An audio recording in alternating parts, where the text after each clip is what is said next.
Assalamualaikum, kembali lagi kita memperkaya pengetahuan pada mata pelajaran pendidikan agama Islam dan budi pekerti.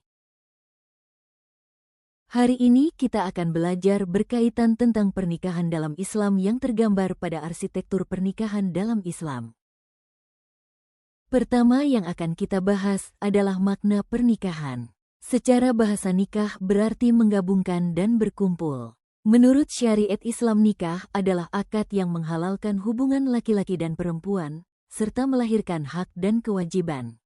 Adapun menurut Undang-Undang Nomor 1 Tahun 1974, adalah ikatan lahir batin pria dan wanita untuk membentuk keluarga bahagia berdasarkan ketuhanan yang Maha Esa. Jadi pernikahan bukan sekadar legalitas biologis, melainkan komitmen spiritual dan sosial atau ikatan lahir batin yang diikat oleh aturan ilahi. Tujuan pernikahan digambarkan dengan pondasi menuju sakinah, mawadah dan warahmah. Dalil pernikahan terdapat pada Quran Surah Ar-Rum ayat 21. Tujuan pernikahan pertama adalah ketenangan hidup atau sakinah, dengan meraih ketentraman yang merupakan idaman setiap manusia. Kedua, membina cinta dan kasih sayang. Ketiga, memenuhi kebutuhan biologis yang sah. Keempat, menghidupkan sunnah Rasulullah dan untuk memperoleh keturunan yang diakui oleh syariat dan negara. Ada 5 hukum pernikahan dalam Islam dengan hukum asalnya adalah mubah. Hukum wajib jika seseorang mampu secara lahir batin, yang artinya mampu secara finansial dan siap mental untuk menikah, dan dikhawatirkan jatuh pada perzinaan jika tidak menikah. Hukum sunnah jika seorang laki-laki mampu lahir dan batin untuk menikah, namun masih sanggup menahan syahwat. Adapun hukum makruh, jika seseorang memiliki hasrat dan biaya untuk menikah tapi belum mampu memberi nafkah hidup berkelanjutan. Adapun hukum haram jika seseorang menikah dengan berniat menyakiti atau hal buruk atau dipastikan tidak mampu memberi nafkah dan hak istri. Kompas memilih pasangan, agama sebagai penentu. Berdasarkan hadis riwayat Bukhari, memilih wanita yang akan dinikahi ada 4 hal, yaitu hartanya, keturunan, fisik dari kecantikan atau ketampanan, dan agama berdasarkan ketaatan dan akhlak.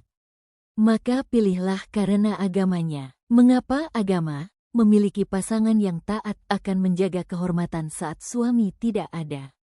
Dunia adalah perhiasan dan sebaik-baik perhiasan dunia adalah wanita solehah.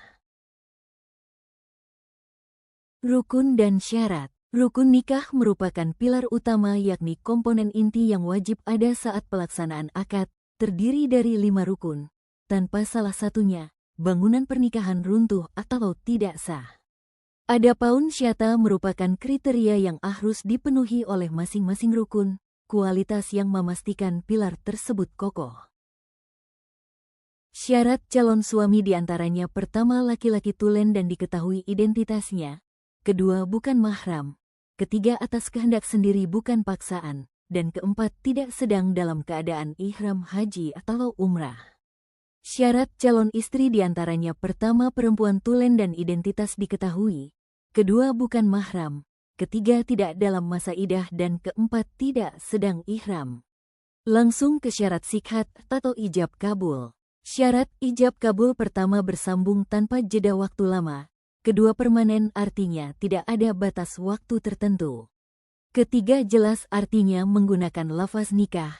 Keempat, tanpa syarat. Syarat wali dan saksi. 1. Beragama Islam dan laki-laki tulen. 2. Balik dan berakal sehat. 3. Merdeka. 4. Adil. Khusus wali, harus hadir saat ijab kabul. Tingkatan wali nasab calon mempelai perempuan atau calon istri adalah: 1. Bapak kandung. 2. Kakek dari pihak bapak. 3. Saudara laki-laki kandung. 4. Saudara laki-laki sebapak. 5. Anak laki-laki dari saudara laki-laki kandung dan sebapak. 6. Paman atau saudara bapak. Jika wali nasab tiada atau berhalangan, maka yang dapat menjadi wali adalah wali hakim atau pihak kuat. Batas nasab dan ikatan. Berikut pembagian perempuan yang haram untuk dinikahi. 1. Muabat atau haram selamanya. Terbagi lagi menjadi 3 jalur, yaitu pertama jalur nasab seperti ibu ke atas, anak perempuan ke bawah, saudara perempuan, bibi dan keponakan perempuan. Kedua jalur rodaah atau persusuan, yakni ibu susu dan saudara perempuan sepersusuan. Ketiga jalur pernikahan yakni mertua atau ibu istri, anak tiri jika sudah kumpul dengan ibunya, ibu tiri dan menantu. 2. Gairu buabat atau haram sementara, yaitu haram dinikahi selama ikatan pernikahan dengan kerabatnya masih ada, kedua saudara perempuan dari istri. Ketiga saudari sepersusuan istri. Keempat bibi atau keponakan perempuan dari istri. Berikut ini adalah praktik pernikahan terlarang. 1. Pernikahan mut'ah atau kawin kontrak dengan praktik dibatasi jangka waktu tertentu lama atau sebentar alasan penolakan syariat, yakni dihapus pada masa transisi Islam atau dilarang mutlak. 2. Sigar atau barter, yaitu saling menikahkan putri atau kerabat dengan syarat tanpa pemberian mahar. Alasan penolakan syariat yakni mengekspor perempuan tanpa memberi hak mahar. 3. Muhalil atau rekayasa, yakni menikahi perempuan yang ditalak 3 agar kembali ke suami pertama. Alasan penolakan mempermainkan syariat, Rasulullah melaknat pelaku dan yang menyuruhnya. 4. Sedang ihram atau idah, yaitu menikah saat masa haji atau umrah sebelum tahalul atau sedang dalam masa tunggu bagi cerai hidup atau mati. Alasan penolakan melanggar batas transisi spiritual dan nasab. 5. Wanita musyrik, yaitu menikah dengan wanita yang menyekutukannya. Alasan penolakan dilarang hingga mereka beriman, demi menjaga akidah keturunan. Mahar, simbol penghormatan dan penuh kerelaan. Mahar adalah harta yang diberikan laki-laki dan menjadi hak penuh istri, bukan keluarga istri. Hukum menyebutkannya sunnah, namun hukum berikannya adalah wajib. Fleksibilitas ukuran, tidak ada batas maksimal atau minimal. Ukuran utamanya adalah kerelaan kedua belah pihak dan benda tersebut bermanfaat. Keutamaan kesederhanaan. Kisah sahabat Nabi. Berdasarkan hadis riwayat Bukhari, saat seorang sahabat tidak memiliki harta bahkan sekadar cincin besi, Rasulullah menikahkannya dengan mahar berupa hafalan surah Al-Quran. Walimatul urs merupakan syiar kebahagiaan tanpa kemubaziran. Hukum menyelenggarakannya sunnah merupakan bentuk syukur dan kebahagiaan. Hukum menghadiri wajib jika diundang tanpa uzur atau halangan. Tujuan mengumumkan ke publik untuk menghindari fitnah. Dilarang keras bermewah-mewahan atau mubazir yang memudaratkan diri. Rasulullah memberkahi pernikahan dengan mahar sederhana dan bersabda, selenggarakanlah walimah walau hanya dengan seekor kambing.